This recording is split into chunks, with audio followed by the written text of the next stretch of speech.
little bitty for Chip and Joanne, two American stars born in the heartland. Chippy gonna be a baseball star. Joanna said to Chip, honey, get back in my car. Yikes. Hey Chip, did that catch your attention? Don't worry, I'm not asking you to fund my music career. My passion lies in the fitness industry.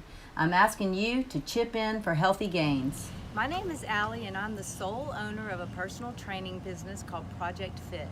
My dream is to transform my current business into a multifaceted wellness center. Project Fit evolved from operating out of the trunk of my car into a 24-hour membership-based gym.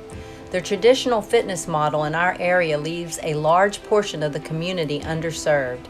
Your book, Capital Gains, emboldened me to purchase an abandoned downtown building with a vision of converting it into a functional fitness facility for all ages and abilities.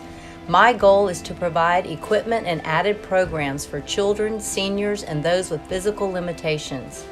I want the new Project Fit to be the epicenter of a larger commercial wellness complex, one that will help hundreds of people in our community live healthier and happier lifestyles. It has taken me 53 years to understand my true purpose in life. Fueled by my passion for health and wellness, I feel energized and ready to take on the challenges that lie ahead, and I have absolute faith that this project will be a success. If you can find it in your heart to chip in for healthy gains, I know there will be a celebration here in Lake Charles, Louisiana.